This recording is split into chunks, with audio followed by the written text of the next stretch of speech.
Hey, I have a client who listeners. Did you know I have a growing library of NCB-approved 1-hour online self-paced continuing education courses that you can do anytime, anywhere? Well, now you know.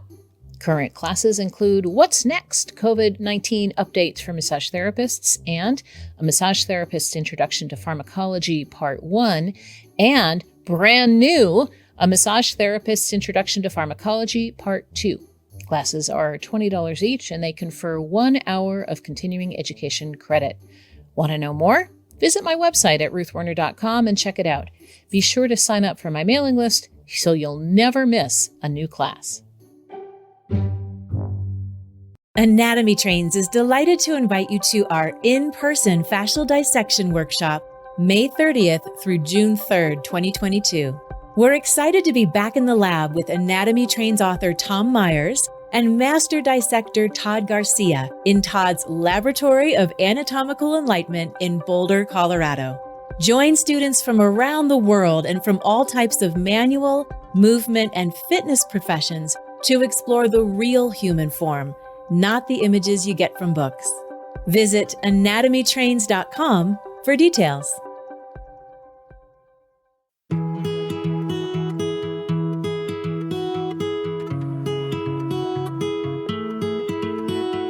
Hi, and welcome to I Have a Client Who, Pathology Conversations with Ruth Werner, the podcast where I will discuss your real-life stories about clients with conditions that are perplexing or confusing. I'm Ruth Werner, author of A Massage Therapist's Guide to Pathology, and I have spent decades studying, writing about, and teaching about where massage therapy intersects with diseases and conditions that might limit our clients' health. We almost always have something good to offer, even with our most challenged clients, but we need to figure out a way to do that safely, effectively, and within our scope of practice. And sometimes, as we have all learned, that is harder than it looks. Today's I Have a Client Who story comes from a massage therapist who left me a Facebook message. And this case is so odd and the contributor is so precise in their descriptions that even though I don't have any clear answers or slam dunk ideas, I just had to share it with you. And it goes like this. I have a client who is a 70-year-old male. 15 years ago, he had a hip replacement and then left knee replacement 10 years ago. And then 5 years later, he gets a right knee replacement. And 6 weeks post-rehab, he was on the elliptical and his left foot goes weird. I asked him to describe weird, and he said, I have a strange, tingling, cramping pain and altered sensation in my foot. These seemed neurological to me. This has been going on for 5 years. No one could explain it. And this guy had enough money to seek several providers. The work I do on him that helps with his symptoms is trigger point and deep tissue on the left medial arch, specifically close to the ball of the foot, and pressure on the lower anterior leg, the extensor hallucis longus and brevis maybe. When I press on this lower quarter area, the big toe starts tapping out a tune repeatedly like I've just hooked up an electrode to it. When I press on the medial arch and some of the plantar fascia, it ping-pongs into spasm. He declares the spot of pain as the spot under his big toe ball and maybe an inch or two down, and he says that is what hurts. He's tried different shoes and physical therapy and lots of other stuff over the years. The only other things I notice is when he's face down, his left arm has involuntary muscle spasms randomly and repeatedly, and I think this is starting to happen on the right. He's not mentioned any diagnosis to me regarding this. I asked once, but he ignored the question or sidestepped it. And number 2, he was in Vietnam. The only injuries he seems to have received from that experience is shrapnel in the back of the head and neck that was 100% removed.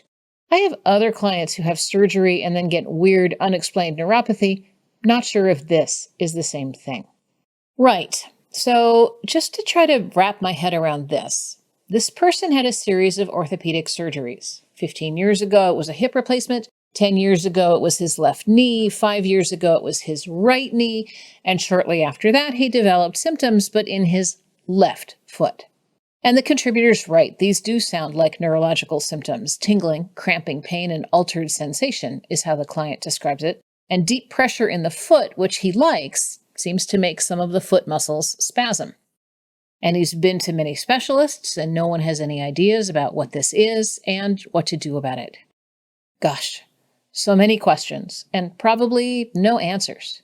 I'm really glad this client has the resources to consult with a variety of healthcare providers about this. The first thing that leaps to my mind is neurological, like maybe multiple sclerosis, or there's a genetic condition called Charcot-Marie-Tooth disease. So I'm interested to know if any of these sorts of things have been ruled out. Other peripheral nerve issues tend to be shorter-lived than this case, so I'm thinking not Guillain-Barré syndrome, but again, not our call. This is why we consult neurologists. Our contributor finishes with this.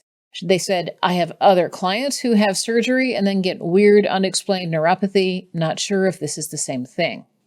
But I'm wondering if, in fact, maybe this is some kind of post-surgical neuropathy, and because this is something that happens with some frequency, we're going to explore that just a bit here.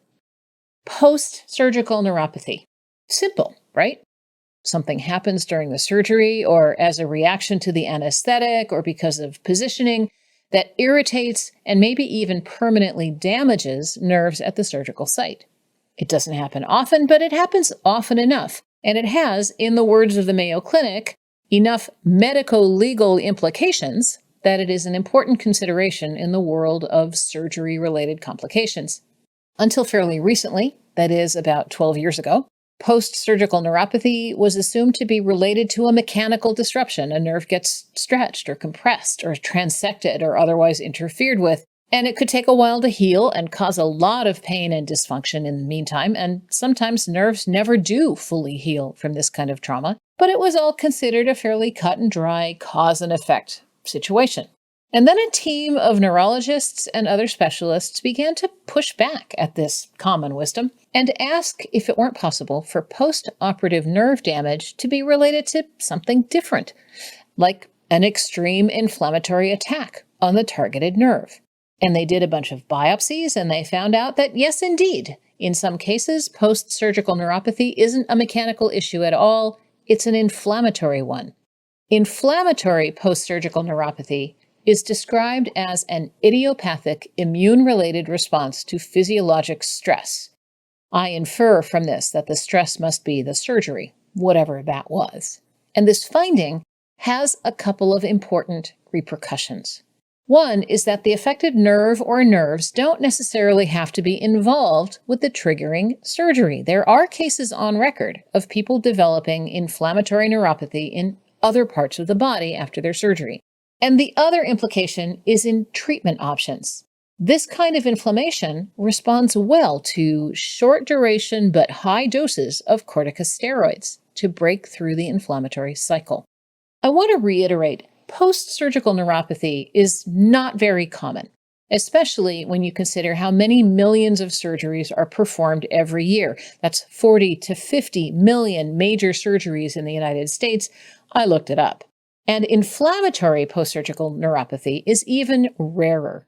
But for some patients, this is a cause of substantial pain and dysfunction, and early intervention of the right kind could save them from a lot of misery.